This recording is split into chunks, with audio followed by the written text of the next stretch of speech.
Hi, I'm Justin Barber, the Interactive Design Director for Wachowski.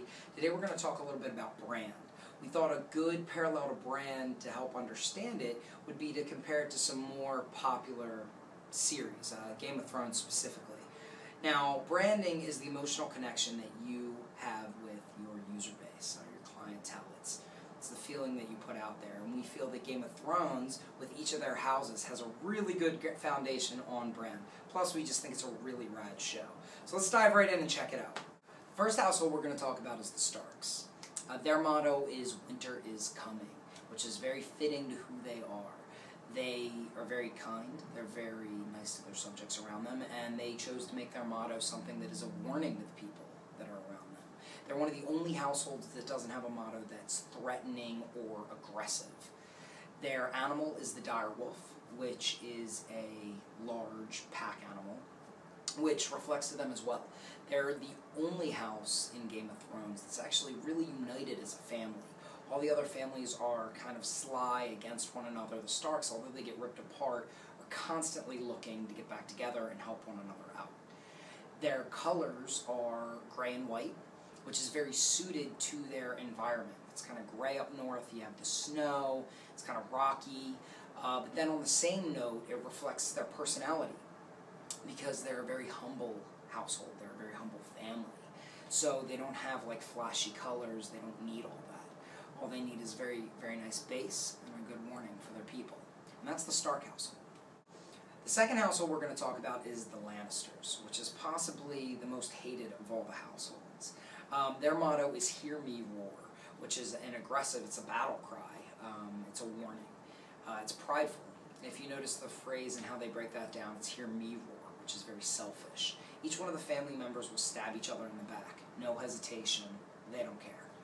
They also have a secondary phrase, which is the Lannisters always pay their debts. This goes along with this prideful, boastful thing because it shows that they can pay their money. They have it, it's no big deal, they'll pay it. But it's also a secondary, a kind of a threat. The Lannisters pay their debts, so if you cross them, they'll pay it back to you. Their animal is a lion, which is the king of the jungle. It shows a sense of regalness, a sense of force, which ironically they've never been a king, but it still shows that mentality's there. Their colors are crimson and gold, which is very, king-like, very regal, very classy.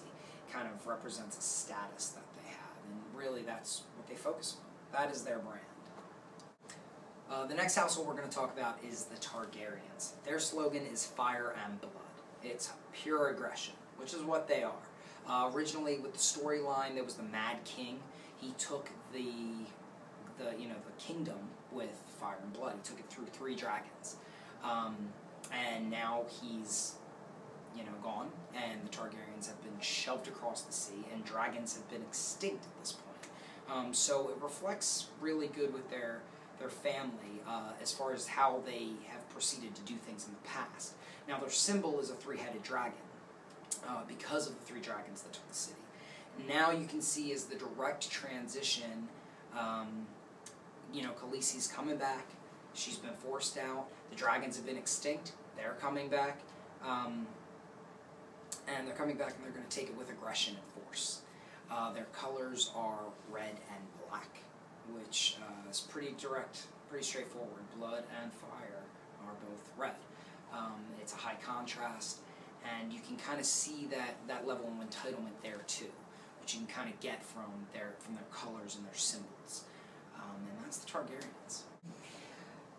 The last house we're going to talk about is the Greyjoys. Now, these are probably the most unpopular out of all the houses, but we feel that they have a really good brand. Their motto is "We do not sow."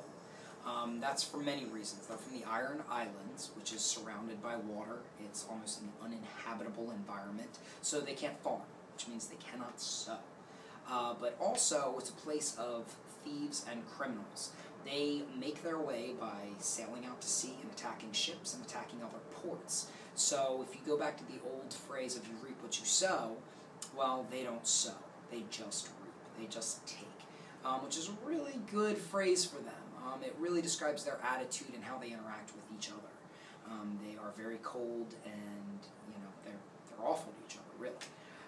Their symbol is a kraken, which is a mystical giant sea squid creature. It just attacks fishermen out at sea. It's pure destruction, and their symbol is facing up, which kind of shows where they are. Right now they're kind of in the dark, they're kind of in the background, but they're coming up for the attack.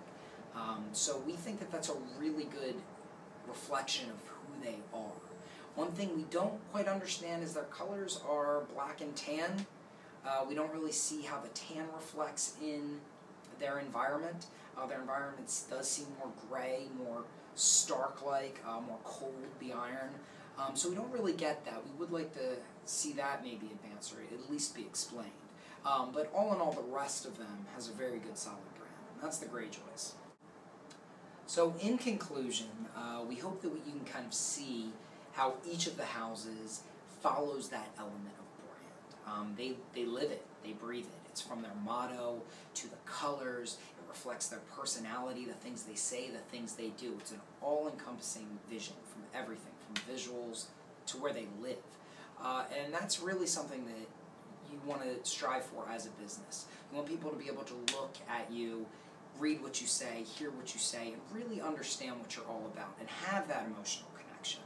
So whether you're a Lannister or a Stark, it should be easily represented in what you do. And we also hope that when you watch the show that you're able to see that, and maybe it'll enhance it a little bit, and maybe you'll be able to see that.